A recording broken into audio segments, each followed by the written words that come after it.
এই রাজনীতির জন্য কিন্তু আমি অনেক কিছু হারিয়েছি। আমি আমার বাড়ি হারিয়েছি, আমি আমার ওয়াইফ আমাকে রেখে চলে গেছে আজকে রাজনীতির কারণে। আজ এই রাজনীতির কারণে আমি আমার মাকে হারাইছি, আমি কিন্তু আমার মাকে মাটি দিতে পারি নাই। আজকে আমার ভাই ও বন্ধু সবাইকে একসাথে নিয়ে আমি সুন্দর একটা কর্মসূচি পালন করতে পারছি, এই জন্য সবাইকে অসংখ্য ধন্যবাদ। আজ আমাদের কর্মসূচিরা আমরা Bandarghat, baby stand, CNG stand, auto stand, Sonakanda line auto stand, Kathpatti, তারপরে নৌকার মাঝি, সভাপতি, সেক্রেটারি, মাছঘাট, সব জায়গায় আমরা সবার সাথে কথা বলছি যে একটা বিষয় নেই, যে কেউ যদি চাঁদাবাজি না করতে পারে, কেউ যদি চাঁদা উঠাতে না পারে, এই জন্য আমরা মাঠে আসি দলের নির্দেশে।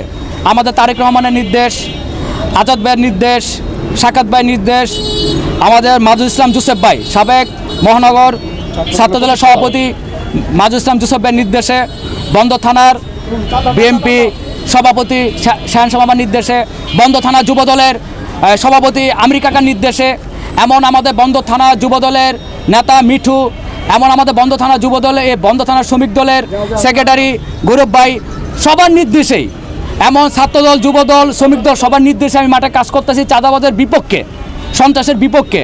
আমরা সবসময় মাঠে থাকবো। আরেকটা বিষয় ভাই, আজকে আমাদের এই চাঁদাবাজের বিপক্ষে আমাদের এই সংগ্রাম আন্দোলন যে পর্যন্ত আপনার তারেক রহমান নির্দেশ থাকবে সে পর্যন্ত আমাদের চলবেই। এমনকি দেশ থেকে চাঁদাবাজ না ওঠা পর্যন্ত আমরা মাঠে সবসময় লোকজন নিয়ে থাকবো। আরেকটা বিষয় ভাই, আমি দীর্ঘদিন ধরে রাজনীতি করতেছি, আপনারা জানেন। এই রাজনীতির জন্য কিন্তু আমি অনেক কিছু হারিয়েছি, আমি আমার বাড়ি হারিয়েছি, আমি আমার ওয়াইফ আমাকে রেখে চলে গেছে আজকে রাজনীতির কারণে।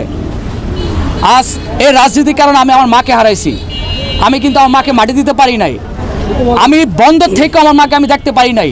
আমার মাটা মারা গেছে, আমুলিকের কিছু পোলাপাইন আমার বাসায় যে সময় আক্রমণ করে, আমার মাকে বাবাকে হুমকি দেয়, তেরো লইয়া কুবাইতে যায়। আমার মা 5 দিন টেনশনে বেড়ে নিশ্চয় করে মারা যায় ভাই। আমি কিন্তু আমার মাটাকে দেখতে পারি নাই। আমার মা জানালাও আমি ঠিকভাবে দিতে পারি নাই কিয়া, আমার মার কবরটা আমি ঠিকভাবে দিতে পারি নাই কিয়া। আজকে দলের জন্য যে আমি আমার মা হারাইলাম, আমার বাড়ি হারাইলাম, আমার ওয়াইফ আমাকে রেখে চলে গেল, আমি কিন্তু দলটাকে ছাড়ি নাই ভাই। এই দলটার সাথে জোরালোভাবে আমি আমার টিম নিয়ে লোক নিয়ে আমি কিন্তু এখনো লেগে আছি। এই দল আমাকে কি দিছে ভাই? দল আমাকে কিচ্ছু দেয় নাই, কিন্তু তাতে আমার কষ্ট নাই। তারেক রহমানের নির্দেশে আমি হুমায়ুন মাঠে সবসময় কাজ করব, জোসেফ ভাইয়ের নির্দেশে আমাদের দলের অঙ্গ সংগঠন যারা আছে সবাইকে নিয়ে একসাথে কাজ করবো ভাই, এটাই আমার কামনা। আর আমার যদি বক্তব্য কোনো ভুল ত্রুটি থাকে আপনারা আমার ক্ষমা করবেন, ক্ষমা দৃষ্টিতে দেখবেন। আমি সবসময় আপনাদের পাশে নিয়ে কাজ করতে চাই, আপনারা আমার পাশে থাকবেন। আমি আপনাদের কাছে দোয়া করি যে আপনারা সবসময় আমাকে সাপোর্ট দিবেন ভাই। আমার মাটা হারাইছি, কিন্তু আমার মাটাকে আমি আর ফিরে পাবো না। কিন্তু আমি চাই দলের ভিতরে যেহেতু দলের নেতাকর্মী যারা আছে সবাই যেহেতু আমার প্রতি সুনজর থাকে। ষড়যন্ত্র আমাকে নিয়ে পূর্বত হয়েছে, এখনো হচ্ছে। এই যে আমি যে এখান থেকে কথা বলে যাচ্ছি, দেখবেন যে দুদিন পরে দেখবেন আমার নামে মিথ্যা কিছু মামলা থানার ভিতরে ডায়েরি করবে। এমন ষড়যন্ত্ররা যারা ষড়যন্ত্র করে সবসময় আমার পিছনে লেগে আছে, ষড়যন্ত্র চলবে আমাকে নিয়ে ভাই, তাতে আমি পরোয়া করি না। কেন আমি হুমায়ুন একা তুরি বাজাইলে শব্দ কম হবে, আমার সাথে সব আছে, সবাই একসাথে তুরি বাড়লে শব্দ বেশি হবে। যত ষড়যন্ত্র কর, যত চাঁদাবাজ কন, যত চাঁদাবাজ কন, সব পালায় যাবে। আমি তাদের ভয় করি না, আমি আল্লাহ ছাড়া কারো ভয় করি না। কিন্তু যারা আমার পিছনে ষড়যন্ত্র করতেছে তারা সবসময় ষড়যন্ত্র করে যাচ্ছে যে হুমায়ুন যেহেতু আগাতে না পারে হুমায়ুনকে ডাবা রাখার জন্য। কিন্তু আল্লাহ যদি চায় কেউ আমরা বাধা রাখতে পারবে না।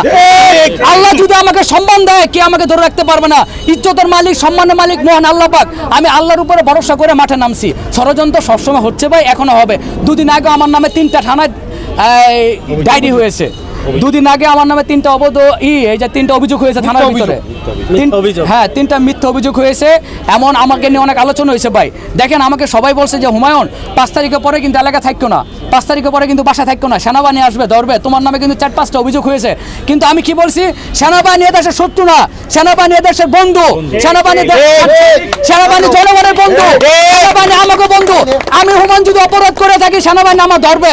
আমি হুমায়ুন কোনো অপরাধ করি নাই, এই জন্য সৎসাহস নিয়ে আমি আমার টিম নিয়ে সাংবাদিক বাইরে নিয়ে এখনো মাঠে আসি। কেন আমার নামে যে 3টা রিপোর্ট হয়েছে, অভিযোগ হয়েছে মিথ্যা, এটি প্রমাণ করতে পারবে না। আর যারা অপরাধ করছে তারা কিন্তু পলায় আছে, যারা অপরাধ করছে তারা কিন্তু বাইরে। সেনাবাহিনী তাদের করবে, সেনাবাহিনী আমাদের বন্ধু, সেনাবাহিনী নিয়ে আমরা কাজ করবো। শান্তিপূর্ণভাবে ব্যবসা করতে পারতেছে, কে কোনো ডিস্টার্ব করে, কে কোনো টাকা নেয় দোকান প্রতি, যদি এরকম হয় আপনারা আমাকে জানাতে পারেন, কোনো ভয় নেই।